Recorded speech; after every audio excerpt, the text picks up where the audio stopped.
Done, and you got to turn that on. Yeah, that's important. Okay, good. Everybody can hear us okay?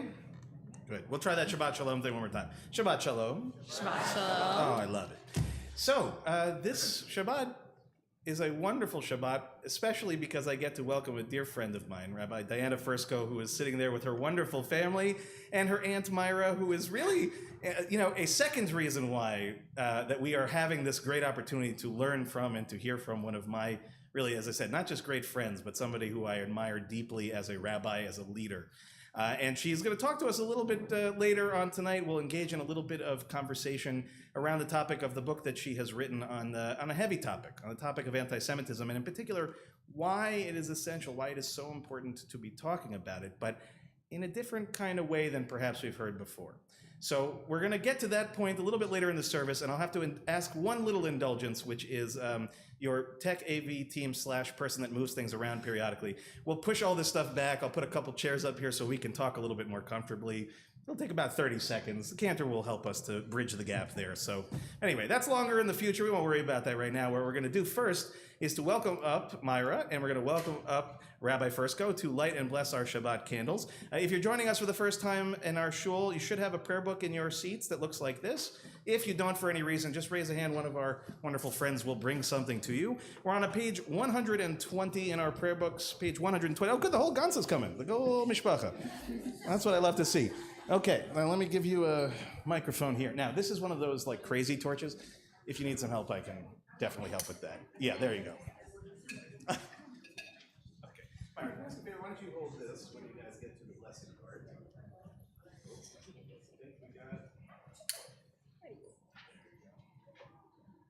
I almost feel like there should be those like trick Shabbat candles.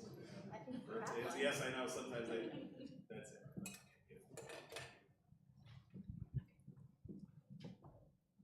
Baruch atah Adonai Eloheinu melech haolam asher kiddushanu b'mitzvotav v'tzivanu lehadlik ner shel Shabbat. Amen. Amen. Gotcha, guys. Thank you so much. Okay, and this is a wonderful thing we were just talking about. It's very rare for rabbis, especially rabbis like Rabbi Fursko and I, who do not get many times to just be a Jew in the pew, as they say. So she can just relax and enjoy being with her family. But I expect to hear your beautiful voice singing from the back there, Diana, so you're not completely off the hook. So we're going to turn now to Yedid Nefesh on page 128. 128. Yedid Nefesh HaBarachman, Yedid Nefesh HaBarachman, Meshochatecha El Ritzonecha, Meshochatecha, Nanayayayay El Ritzonecha.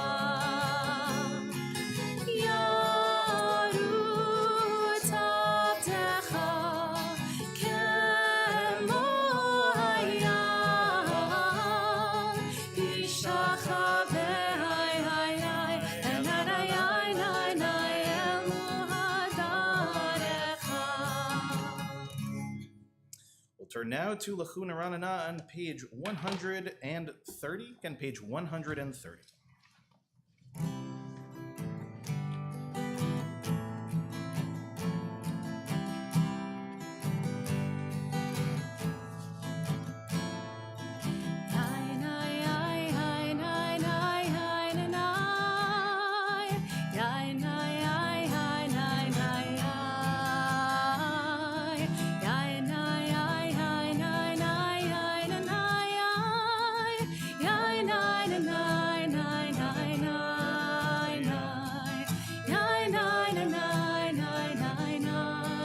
Again, the words are just yai nai nai. Yai nai yai yai nai nai yai nai nai. Yai nai yai yai nai nai nai. Yai nai yai yai nai nai yai nai nai. Yai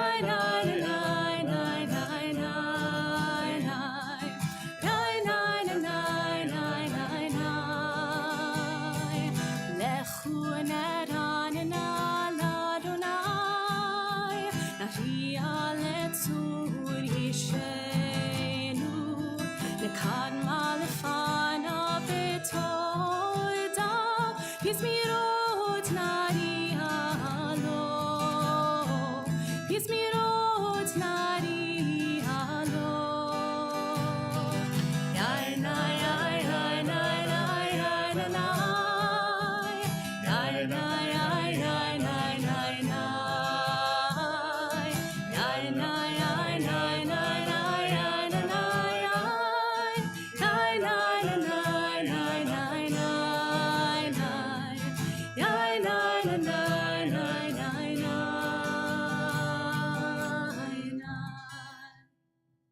We'll turn now to page 131, Shiru Ladonai. Again, page 131, just where the Hebrew starts in the middle of the page.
Turn now to page 132 at the very bottom of the page, or Zarua.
Page 134, Zamru Ladonai at the very top of the page.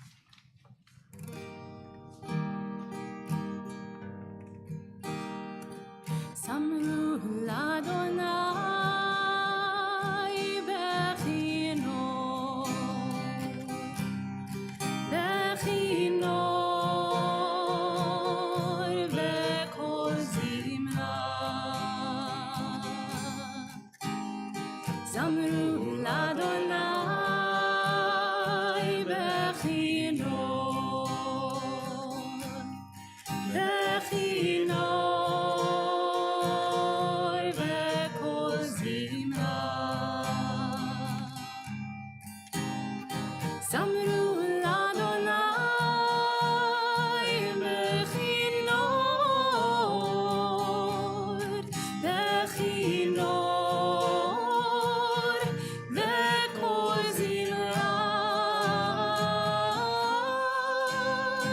Zamru Ladonai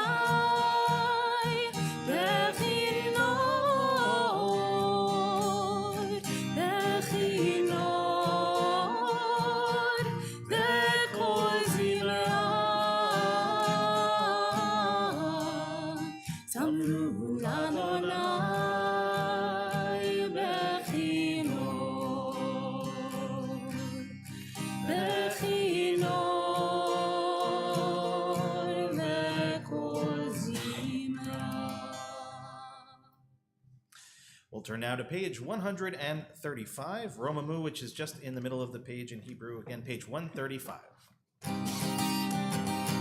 Romemu Adonai Eloheinu ve'ishachavu lehar kodsho.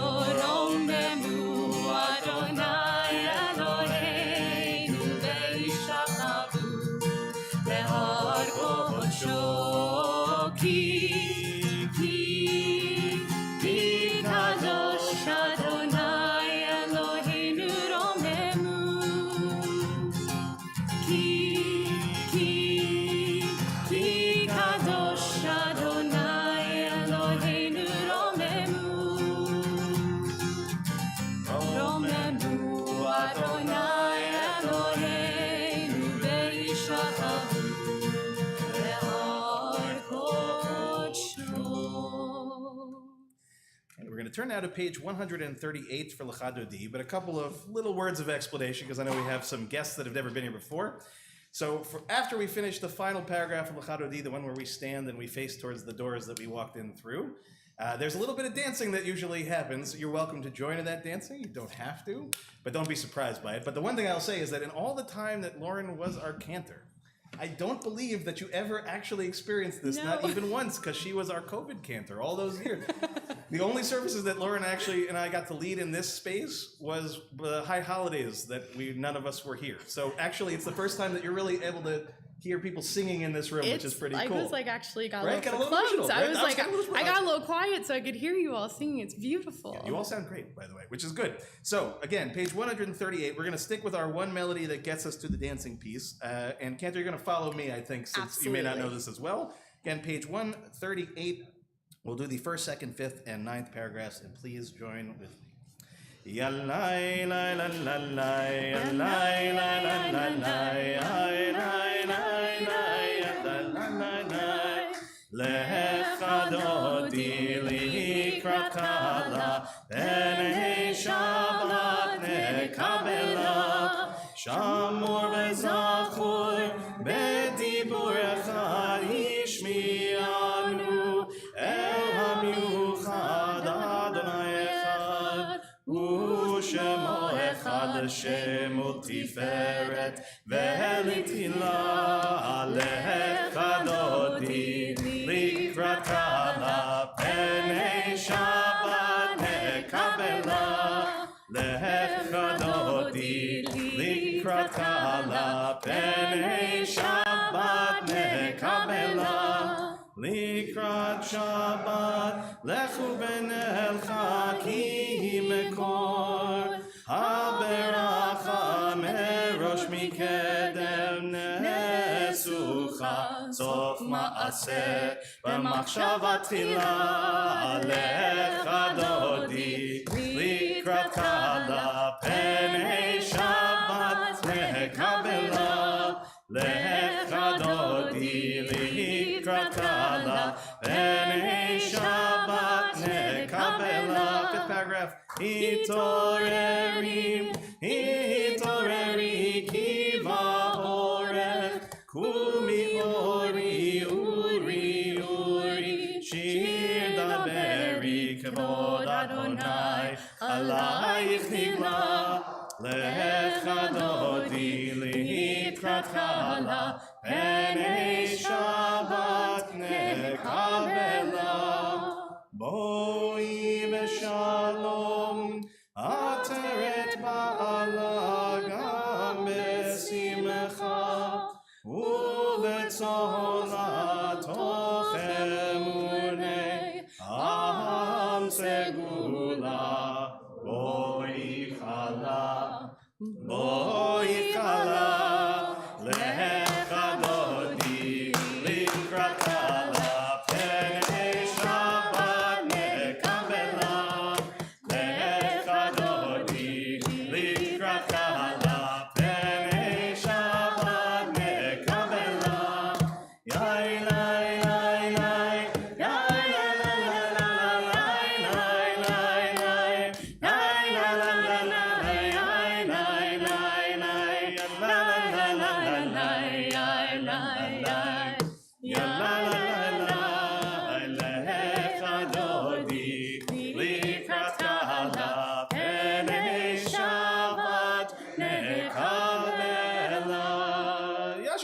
very nicely done. That was All right. lovely. It was very lovely, right? It's good exercise, too. It's very nice. Okay, as you find your way to your seats, we'll turn to page 140. Okay, 140. Yes, very nice.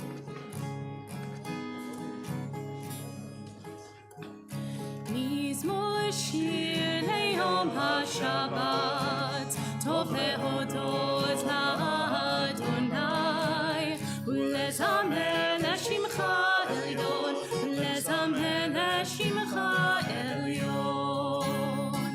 מזמור שיר ליום השבת, טוב להודות לאדוני, ולזמר לשמך עליון, ולזמר לשמך עליון, להגיד בבוקר חסדך, באמונתך בלילות, עלי עשור ועלי מוות, עלי היגיון וכינור. מזמור שיר ליום השבת, טוב להודות לאדוני, ולזמר לשמך עליון, ולזמר לשמך עליון. צדיק התמר יפרח, כארז בלבנון ישנא, שתולים בבית אדוני, בחצרות אלוהינו יפריחו. און ינובו משיבה, דשני ורעננים יהיו, להגיד כי ישר אדוני צורי, ולא עוולת עמו. We'll turn now to the Chatzi Kaddish on page 144, and we'll rise in body or in spirit. יתגדל ויתקדש שמי רבה, ועל יברח חירותי וימליך מלכותי, בחייכון וביומכון, וחיי כל בית ישראל, בעגלה בעגלה, ובזמן קריב, ויאמרו אמן. יהי שמי רבה מברך, לעולם וימי עלמיה יתברך. יתברך וישתבח, ויתמר ויתרומם ויתנשא, ויתהדר ויתעלה ויתהלל, שמי דקודשה בריחו. לילה מן כל ברכתה ושירתה, תושבחתה ונחמתה, תמירן בעלמה ויאמרו Amen. Remain standing for the Baruch Hu on page 146.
seated.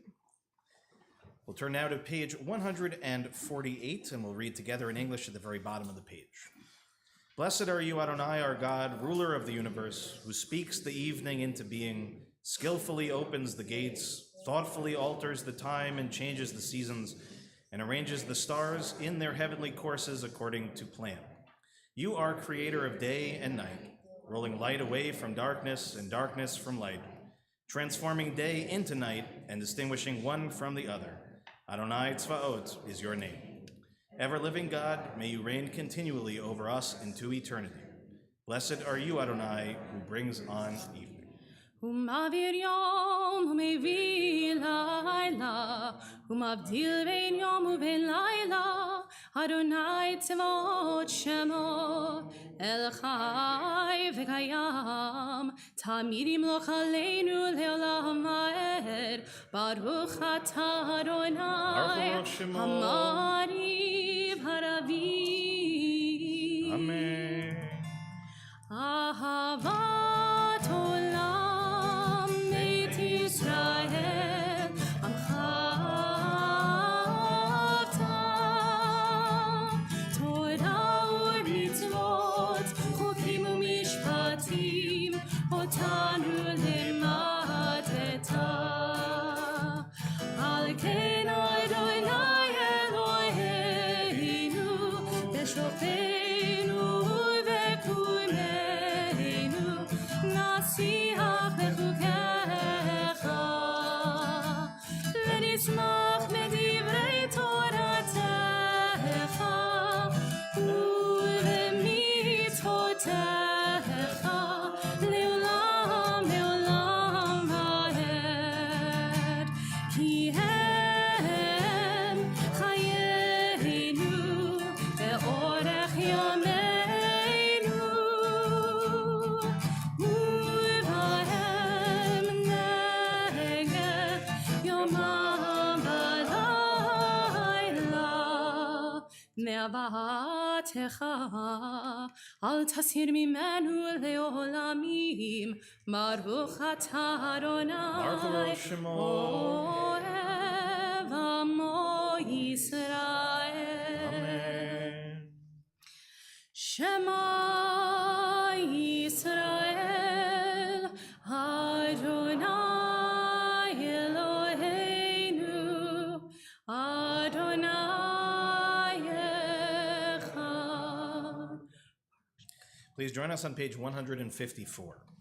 ואהבת את אדוני אלוהיך בכל לבבך ובכל נפשך ובכל מאודיך, והיו הדברים האלה אשר אנוכי מצווך היום על לבבך, ושיננתם לבניך ודיברת בם בשבתך בביתך ולכתך בדרך ושוכבך ובקומך, וקשרתם להיות על ידיך, והיו לטוטפות בין עיניך, וכתבתם על מזוזות ביתך ובישעריך, למען תזכרו ועשיתם את כל מצוותיי, והייתם קדושים לאלוהיכם. אני אדוני אלוהיכם, אשר הוצאתי אתכם מארץ מצרים, להיות לכם אלוהים. אני אדוני אלוהיכם, אדוני אלוהיכם emet. We'll read together now on the top of page 157. Standing on the parted shores of history, we still believe what we were taught before ever we stood at Sinai's foot, that wherever we go it is eternally Egypt, that there is a better place, a promised land, that the winding way to that promise passes through the wilderness, that there is no way to get from here to there except by joining hands and marching together, as we turn to page 158.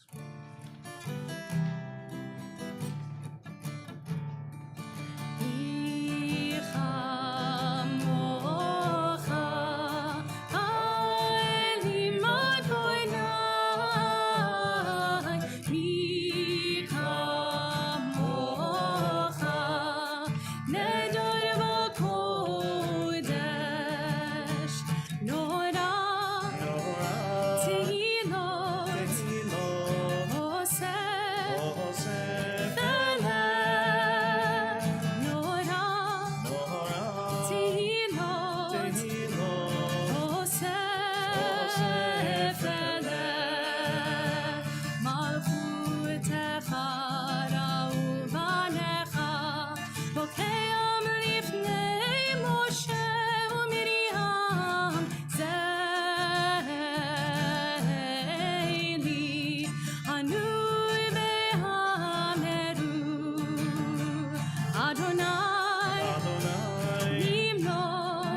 Ata Adonai Ga'al Israel. We'll turn now to Hashkivenu on page 160.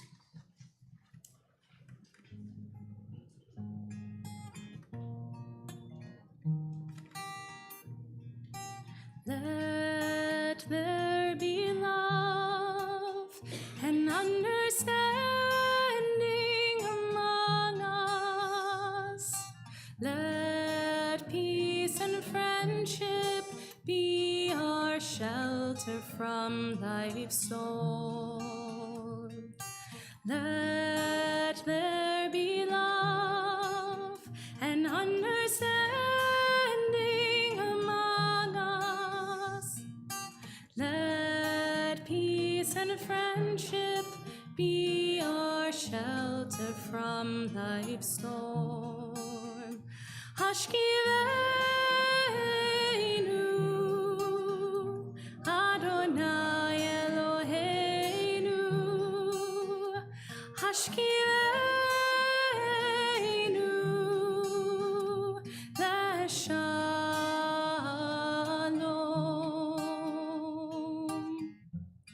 V'ha'amidenu, Shomreinu lechaim,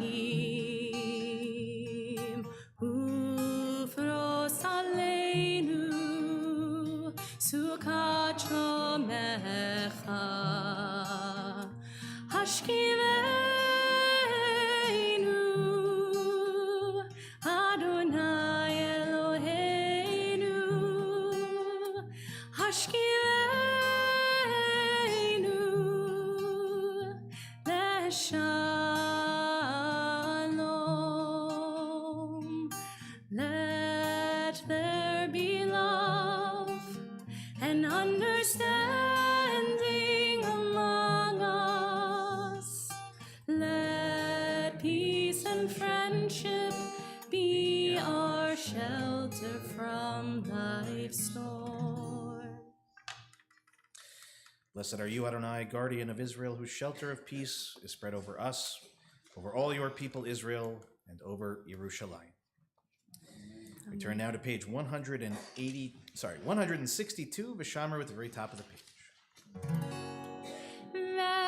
Veshamru b'nei Yisrael et HaShabbat, la'asot et HaShabbat, לדורותם ברית עולם. ושמרו בני ישראל את השבת, לעשות את השבת, לדורותם ברית עולם. ביני ובין בני ישראל, אותי לעולם, אותי לעולם. ושמרו בני ישראל את השבת, לעשות את השבת, לדורותם ברית עולם. כי ששת ימים עשה אדוני את השמיים ואת הארץ. ושמרו בני ישראל את השבת, לעשות את השבת, לדורותם ברית עולם. וביום השביעי שבת ויהי נפש, שבת ויהי נפש, שבת ויהי נפש.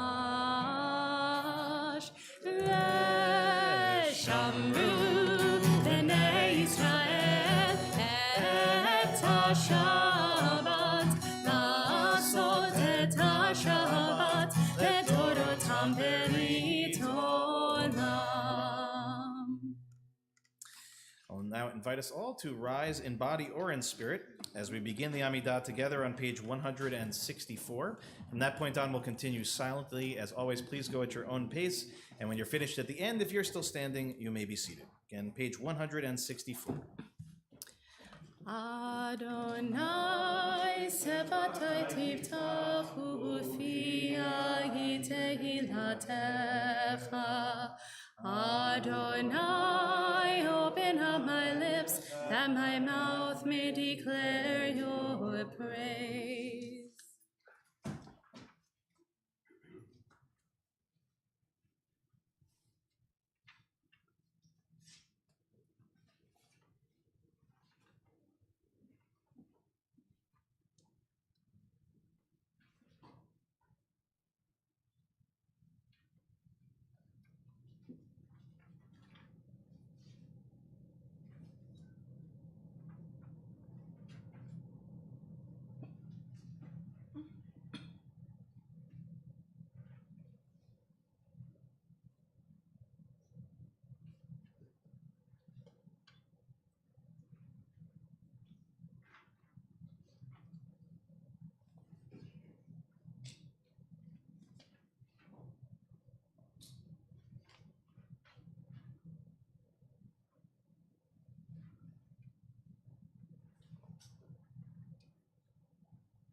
And the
turn now to page 371 to offer our healing prayer for tonight, our Misha Berach, and I want to give us all a few moments to think of the people in our lives who are in need of that healing.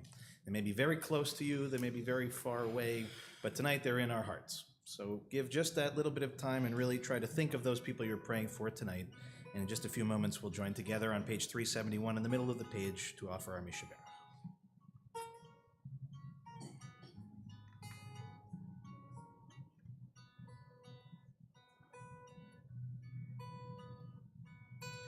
Misha Berach Avotenu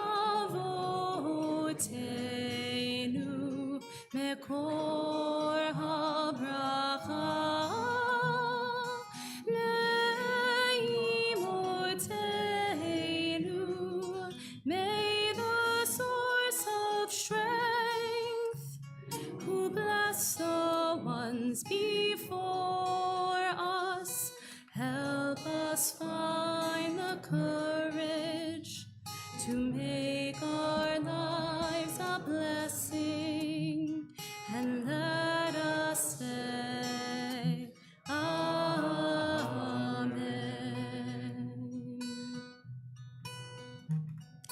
Misha Berach Imotenu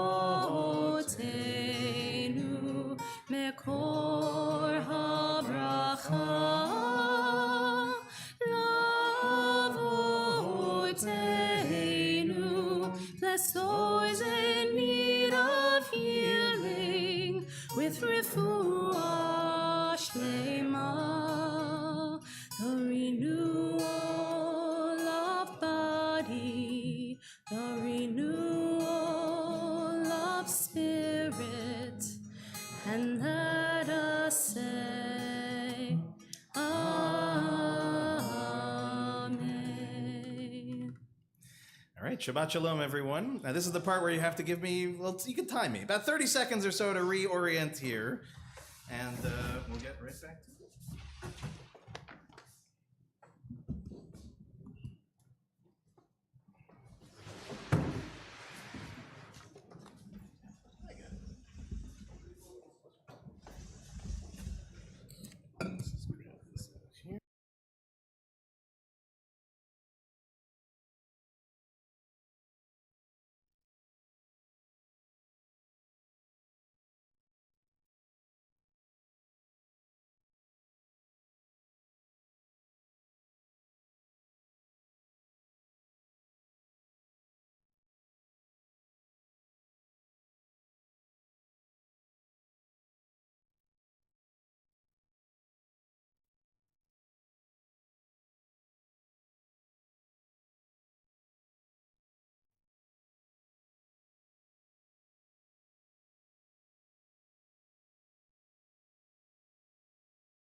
So, it is my absolute privilege to welcome up to this newly formed bima my dear friend, Rabbi Diana Fresco. Can we give I'm giving a hug on behalf of all of them. Can we give a round of applause for our wonderful guest this evening? So, just by way of introduction, and this is another humble rabbi, which few and far between. So I'm going to read a little bit of the bio, but you'll fill in any of the gaps if I missed anything. So Rabbi Diana Fresco is proud to be the senior rabbi at the Village Temple in downtown Manhattan. Before joining the Village Temple, Rabbi Fresco served at New York City's Stephen Wise Free Synagogue for 7 years as associate rabbi. That is also definitely worth of applause, that is for sure. She is also the former national vice president of the Women's Rabbinic Network, representing over 700 female-identified rabbis across North America. Indeed. Additionally, Rabbi Fresco participated in the inaugural cohort of the Shalom Hartman Institute's Created Equal Fellowship. Rabbi Fresco received her rabbinic ordination from the Hebrew Union College Jewish Institute of Religion, where she also earned a master's degree in Hebrew literature. She is a member of the CCAR and serves on the New York Board of Rabbis. How do you get on the New York Board of Rabbis? Ask nicely. Oh, okay then. Okay. A prolific writer, her writing and speaking has been distributed widely in the press, where she is known for her commentary on culture, anti-Semitism, Jewish holidays, and current events. Her first book, We Need to Talk About Anti-Semitism, will be released in August, very, very shortly. So, Rabbi Fursko, Diana, it is wonderful to have you here. I'm going to turn a little bit so I can see you a little bit better. And one thing you'll know about these mics in general is they don't have to be quite up here. Should be able to hear you comfortably. So, Great. Let's start with the simple and we'll work to the complex. Tell us about yourself a little bit and how it is you came to be writing this book of all the books. So first of all, I just want to say I'm really honored and touched and humbled to be up here sitting with you. It's hard to find a friend in rabbinical school that you have so much spiritual, intellectual, and almost emotional energy in common with. And for me, you're that friend. That's the way I felt from day one, too. And I told them all that truly, Diana got me through the earliest days of school because I had no idea what I was doing. She was the upperclassman. I'm the silly freshman. And this is the first time that I've spoken to a congregation formally about my book. I'll be speaking to about 30 or so other congregations throughout the country this fall, but I'm really wanted to come here and do this with you and with all of you. So it's my joy to be here. So let me answer your question. Now that I've said a few words, I'll begin, So I've been preaching and teaching and learning about anti-Semitism for the past 15 years that I've been a rabbi. And at first, I got some pushback about some of what I was saying. And as a rabbi on the Bima, when you get like feedback or sort of negative comments, you really think about them deeply. And they mean a lot because they're from people who care and have something to say. And the pushback I got was sort of like, it was two fronts. One, people told me, look how amazing the Jewish community is doing. The Jewish community in the United States is thriving beyond anywhere we ever have in any place in the world ever. So the argument one was sort of like, why are you talking about anti-Semitism? Look how great we're doing. Argument two was that there were competing priorities. Why wasn't I talking about racism or misogyny or homophobia or other urgent moral problems? But also, I was talking about those things too, because I do care about them. But when it came to anti-Semitism, there was kind of like, this makes me a little uncomfortable. Nonetheless, I kept going because I just saw it sort of percolating up in very unexpected and uncomfortable places. And the more I kept talking about it, people started talking to me. And one of the great joys of being a congregational rabbi is listening to your congregants' lives and getting to know about their stories and their encounters. So at this point, I've probably listened to hundreds of real-life encounters with anti-Semitism. Then in 2020, during the Black Lives Matter protests, my congregation, which is in the city on 12th Street, many of you know, was attacked with a baseball bat. And I stood there, sort of brokenhearted and shocked and angry and frustrated.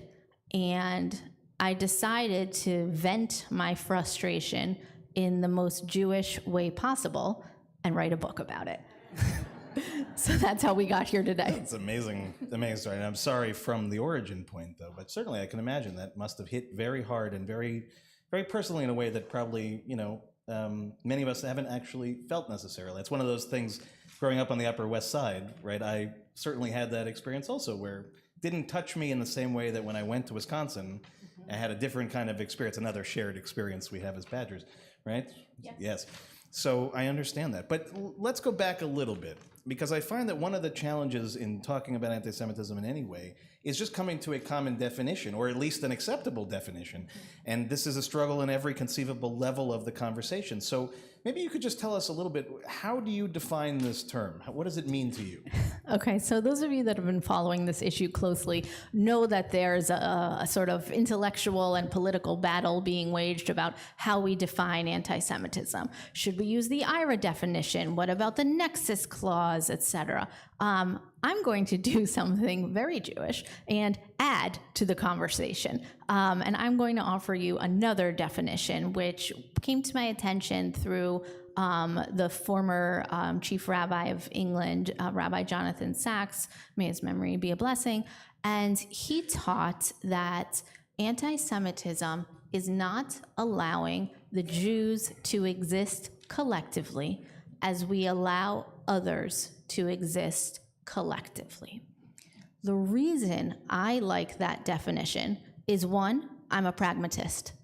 Like, you and I are talking to real people every day. We're not in academia teaching about it. We're not in politics opining about it. We have to look people in the face that are encountering anti-Semitism in their children's schools and in the workplace.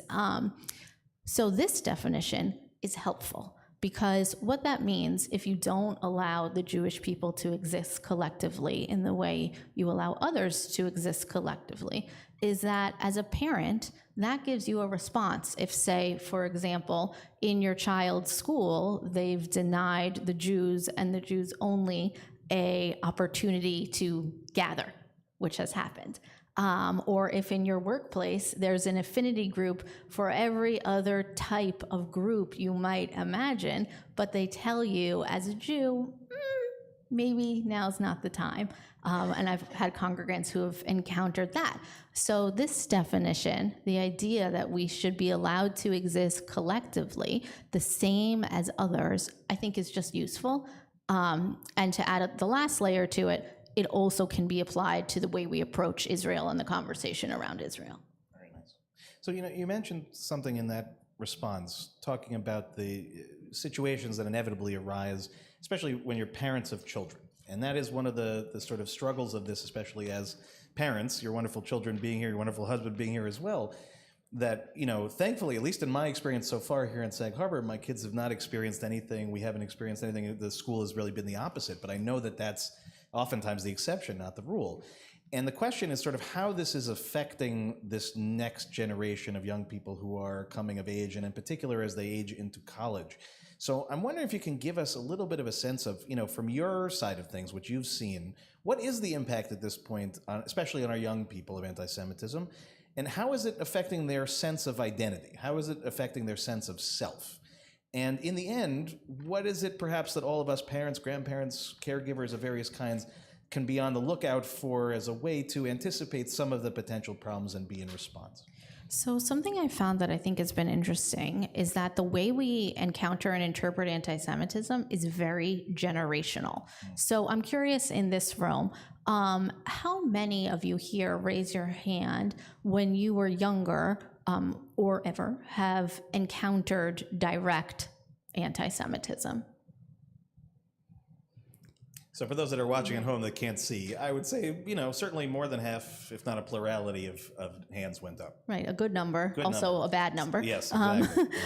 And what's interesting is that I was doing an exercise with the teens at my congregation, and there were 25 teens in the room. Every single teen's hand went up. Wow. Every single teen. And again, this is New York City, this is downtown, this is liberal world. And they encountered it either in life or on social media. What I want to say about that is that there's a big gap happening generationally. So if you're in our generation, I'm kind of elder millennial state, then you grew up on a pretty good vacation from anti-Semitism.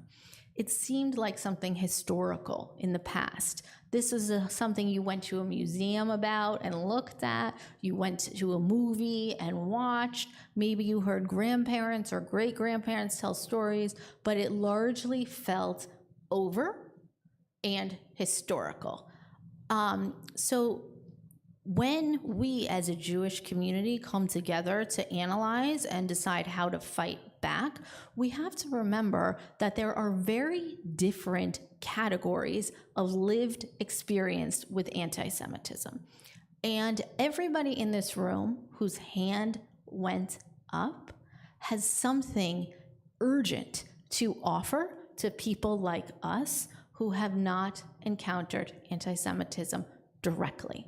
So I just want to encourage you to share those stories with your family members and with other generations, and to be open to the possibility that you may have more in common with your teenage grandchild on this topic than you do with your adult age child, and be able to approach the conversation knowing that we're all coming from very different places with this ancient hate. So I know you just sort of touched the surface on it, but it's one of the growing challenges is the social media, the online world, and all of those things that are happening. And obviously we see all of the negative pieces of it. I'm wondering if you could turn it around a little bit. Are there any online resources? Are there things that you have found out there in the world or offline, right? Books that you found meaningful, resources that you want to point us towards, things that are, as you said, as a pragmatist on a very practical level, things that we can be looking for as well. Right. Well, I wrote a whole book to try and answer that question. But another book I really love, if anyone's interested in a deep dive, is a 700-pager called Anti-Judaism. It's very intense and worth your time. If you're looking online, the ADL has these table talks, which are like small exercises to try and start the conversation. But there are lots of ways, if you're stumped, to figure out how to begin and how to organize what can sometimes feel like a very broad and overwhelming topic. I always find one of the best things to do is to start with a question. Has anything ever happened to you that's made you feel a little bit uncomfortable as a Jew? One time, something happened to me. So I'm wondering, now that we've sort of talked a little bit about the book, I know a few people have seen the advanced copies of it. What's been the reaction that you've gotten so far? So every chapter begins with a question that somebody asked me in real life. So why did a child throw pennies at my son's feet on the playground? That happened to a 9-year-old in my congregation. What's with the anti-vaxxers voluntarily wearing the yellow star? Or somebody said to me, I'm white and I feel like I can't talk about anti-Semitism because racism is so much worse. These are the sort of topics that we are seeing today. And I think the reaction so far has been one of like an eagerness to delve into today's anti-Semitism and the confusion that comes with it. Some of it's very obvious and out there, but some of it is very covert and ingrained in the way people think or express themselves. So I think the Jewish community is hungry for a new lens and new ways to talk about this and to understand what is happening out there. So this is something that, I know you have this experience as well when you're privileged enough to be able to teach young people who then grow up and then go off to college. Obviously, that conversation is a very different conversation these days than it was when we left for college, which is surprising, as you said, right? We did sort of grow up in that kind of fairy tale-ish period of time, but our young people aren't necessarily going into that space, and many of them are going to campuses which certainly have their fair share of anti-Israel sentiment, anti-Zionism sentiment, and even as we are learning, right, the connecting point to anti-Semitism. So are there any kind of practical things that you can give our parents, our grandparents, our caretakers to give as a message or as something to give to our young people as they head off, aside from the book, by the way, which is an excellent thing. That's my plan. But what else can we do? So this is the question that I'm asked most as a congregational rabbi. Like, is this campus Jewish friendly? Does this campus have openly anti-Zionist professors? Is there BDS, boycott, divestment, sanctions movement at this campus? What's the climate like? Can you be wholly Jewish? Can you be publicly Jewish? There's a lot of nervousness and tension on that topic. Should I delete that my child did an internship internship in Israel in the tech sector on their college application. These are the levels of concern that parents are feeling now. It's heartbreaking, it's outrageous, it's unacceptable, it's makes me very angry. What do I tell people? First of all, I don't have the answers, but what I tell them is as follows. One, it is not your job to defend the government of the state of Israel, okay? It's just not. Most Jewish Americans can't name 3 political parties in Israel. There are many. Most people maybe haven't never been to Israel. It is ridiculous. It is like asking you to defend the political parties of Kansas and their decision-making. You just can't. That's the first thing I tell 17-year-old kids. If somebody is coming at you with an attack on the government, you don't need to defend it. That is not your job. You don't work for the government. 2, focus on the impact of the comments. If the impact of sort of anti-Israel sentiment has no effect on Israelis, has no effect on Palestinians, but has a great effect on Jewish Americans, that is a problem. What is the outcome of the conversation? And if someone's interested in having a real conversation, great. And if you are knowledgeable, great. But there are people that aren't interested in having a real conversation. There are people that aren't interested in making peace, in understanding the conflict. Those people, you don't need to engage with them. What you do need to do is your first week of college, march yourself into Hillel. I'm pretty open to Chabad. I don't know how you feel about it.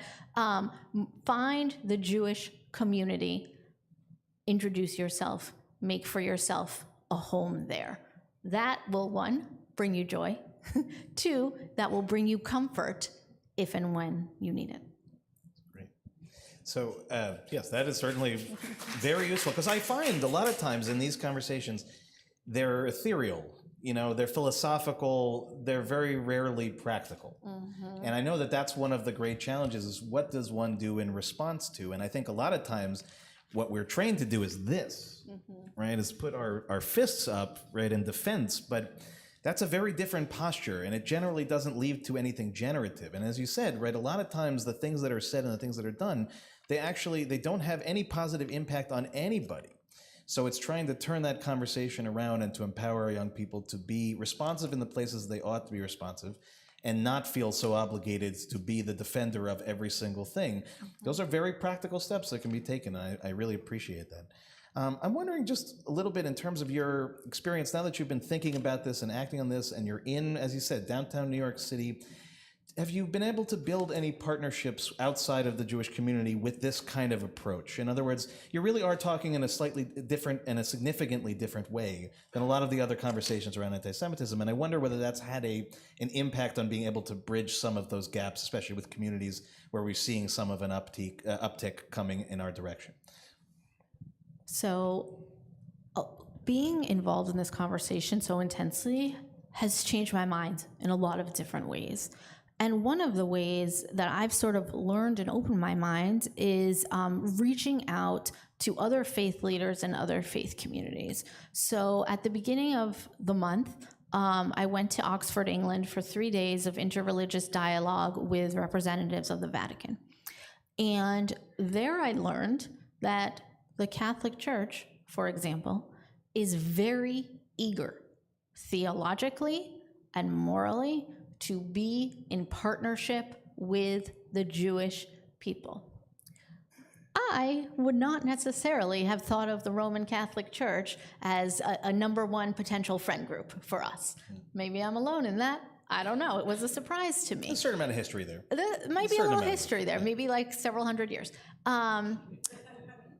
And not only that, the current events aren't much better either, right? We're in this liberal movement, and the Roman Catholic Church politically often is very much on the opposite side of many American political debates and divides. However, it was like a personal challenge to me as somebody who is committed to the fight of anti-Semitism, to say, okay, we don't know what's going to happen. Maybe what's happening now is a blip and it's going to get better. Maybe what's happening now isn't a blip and it's going to get much worse. I don't know. If it does get much worse, the Jewish people will need allies. We can't fight this on our own. I learned the Catholic Church would like to be our ally, and that was very eye-opening for me.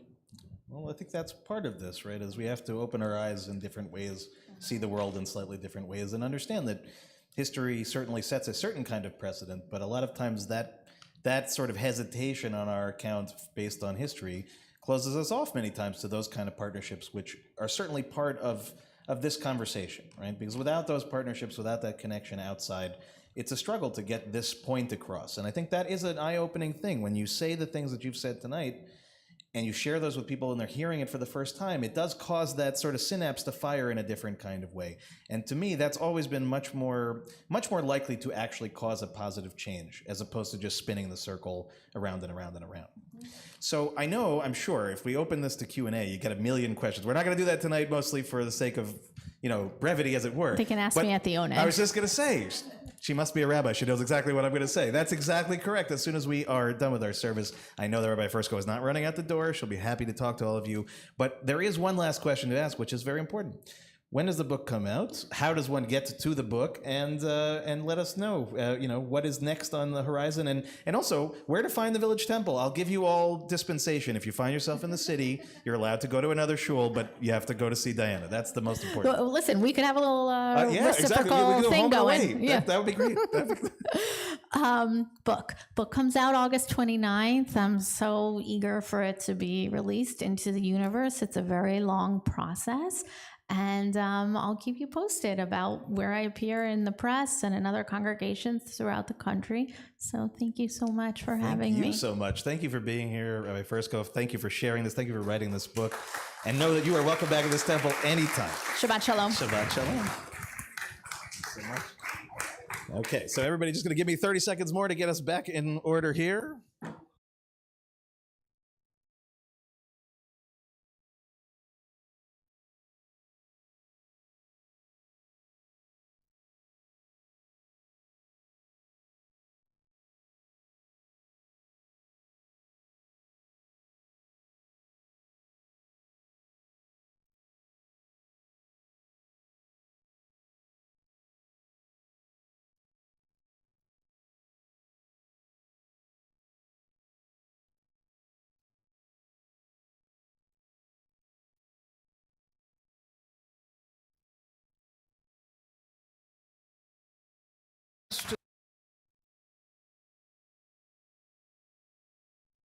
Let's turn this back on. Okay. Good Shabbos, everybody. You want back on here? So we'll ask us now to rise in body or spirit as we turn in our prayer books to page 586. Again, 586, Aleinu L'Shabeach, at the very bottom of the page. Aleinu L'Shabeach L'Adon HaKol, L'Teit Gedula L'Yotzer Breshit, Shelo Atzanu K'goyei Ha'aratzot, Velo Tzamanu K'mishpechot Ha'adama, Shelo Sam Chalkeinu Kahem, Vegor Aleinu Kechol Hamonam, Anachnu Korim, Umishachavim Umodim, Lifnei Melech, Malchei HaMelachim, HaKadosh Baruch Hu. Page 591. V'nemar v'haya Adonai lemelech al kol haaretz bayom hahu yeh Adonai echad u'shemo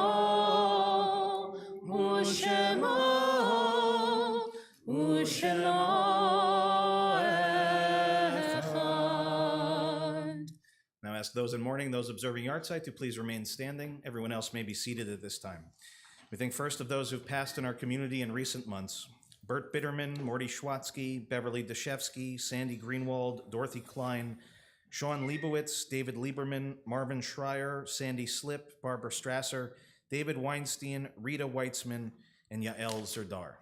We also marked the yahrzeits that occurred during the last week for Felicia Abraham, Lisbeth Adler, Ludwig Bergman, Hyman Block, Paul Buckman, E.L. Doctorow, Russ Fearman, Abraham Finkelstein, Evelyn Frankel, Ruth Gold, Ralph Goldblatt, Walter Goldhill, Abraham Goodstone, Adele Heyman, Bernard Emmanuel Jacoby, Richard Carl Katz, Joan Levine, Meyer Levine, Dr. Martin Protel, Mickey Ritvo, Barry Rosen, Susie Schwartz, Esther Shapiro Weinberg, Faye Zaltis, and Bernard Zeiler.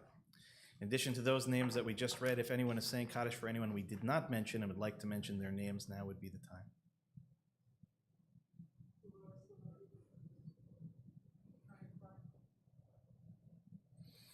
And we'll invite the mourners to join us with us on page 598, and if it is your custom to rise, you may do so at this time.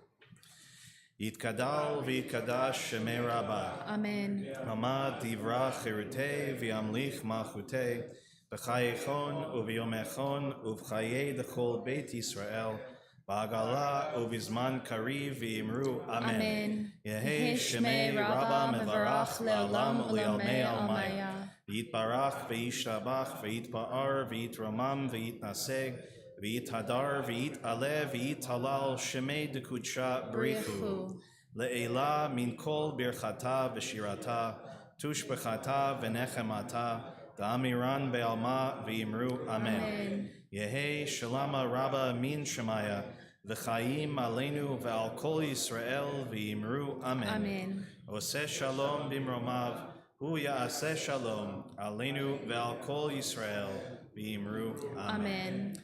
Zichronam livracha, may every one of their memories be for a blessing. Amen. Please be seated. And again, Shabbat Shalom, everyone, and a really big thank you to our wonderful guests for this Shabbat. Rabbi Diana Fursko, thank you for sharing the bima with me. I hope we'll get to do it again sometime soon. And to your wonderful family and to your wonderful Aunt Myra, this is really as an absolute treat. And we want to thank Myra for sponsoring our Oneg Shabbat, which we will get to in just a few moments. Those that are here with us are welcome to join us.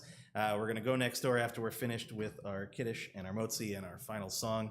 I also want to just say that we have a lot of things going on. I'm not going to talk about every one of them. Please check if you're with us tonight. You can check. We have our whole July calendar printed out in front. We also have all the information on our website, but I do want to highlight something that is happening tomorrow especially. We have another guest speaker with us. In place of our normal Torah study slot, we are welcoming Professor Netta Barak-Koren, who is a professor at Hebrew University of Jerusalem. And she's speaking on an issue that I know is actually quite relevant to all of us, and those that are watching and paying attention to what is going on in Israel right now.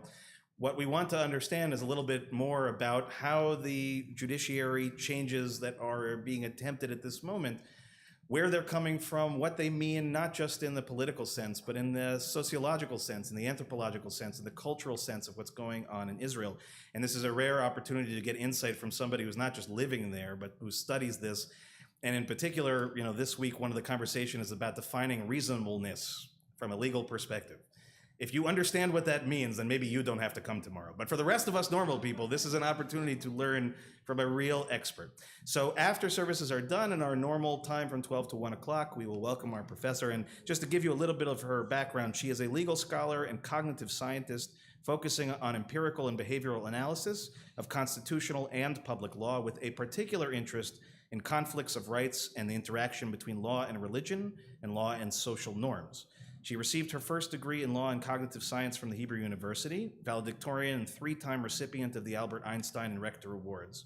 She then clerked for the Chief Justice of the Israeli Supreme Court, the Honorary Dorit Beinish, and pursued doctoral studies at Harvard, graduating in 2016. So this, again, is not just anybody. This is somebody who probably understands this issue better than any of us.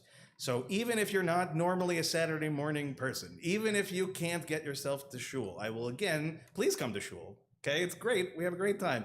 But even if you can just make it at 12 o'clock, please do come join us for this learning. It will be available online as well. And for those, this is one of the great things, Diana, I'm sure you have people like this too. This is a great Torah studying community. They get really bummed out when Torah study doesn't happen, and I understand that, and it's a wonderful thing.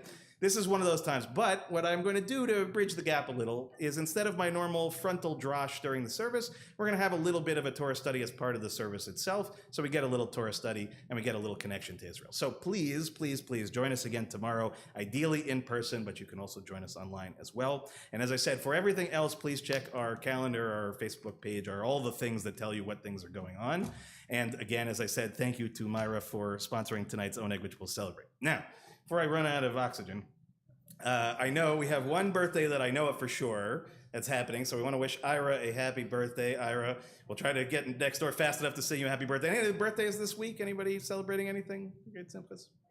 Alan, mazel tov to you, my friend. Okay, and there's one other Simcha which we'll celebrate. Judy, you have your birthday too? Next week? Excellent. All right, there's one other Simcha we'll celebrate at the very, very end of the service, but we'll leave that for right now. Cantor, do you have a nice closing song for us of some sort before we do Kiddush? I'm going to sing Olam Chesed. Beautiful choice. Do you have a page for one? You start singing, I'll I find don't think we do. Oh, that's right, it's not in here. It's not. Okay, good one to listen to if you don't know it. If Great you don't know melody. the words, a yai nai nai also works. The melody is very repetitive. Olam Chesed Yibanei, nai nai nai nai nai nai. Olam Chesed Yibanei.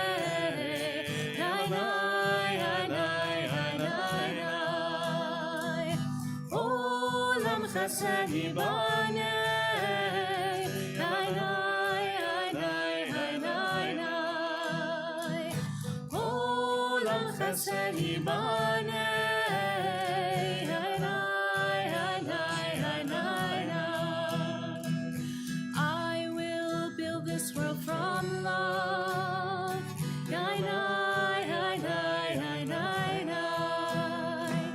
You must build this world from love, nai nai nai nai nai. And if we build this world from love, nai nai nai nai nai, then God will build this world from love, nai nai nai nai nai. Olam Chesed Yibanei.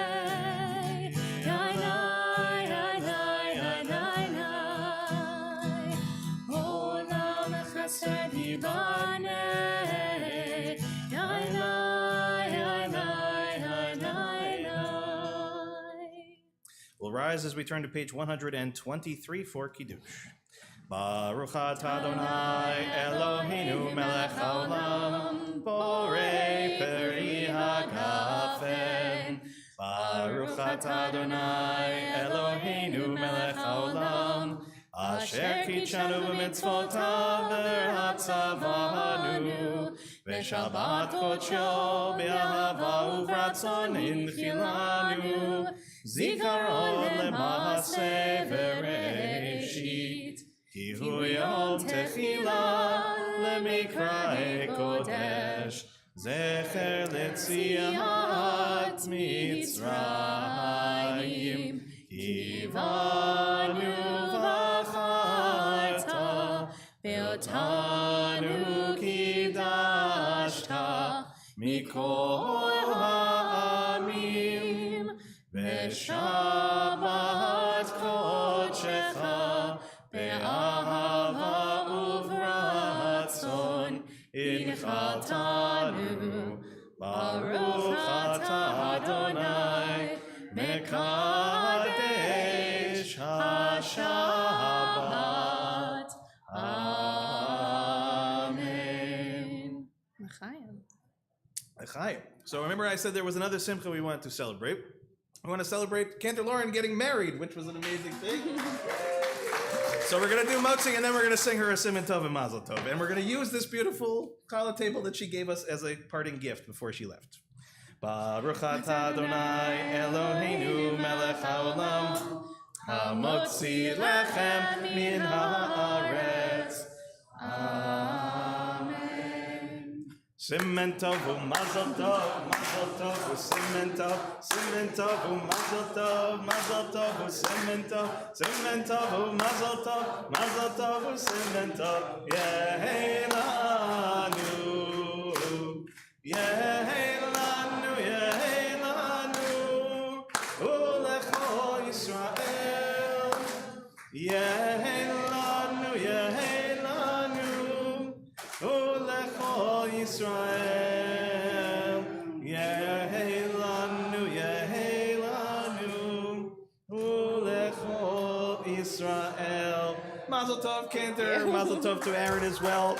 Shabbat shalom, everybody. Please come next door for our Oneg Shabbat, and just let Rabbi Frisco at least have some bite of food before you attack her with questions. Gotcha.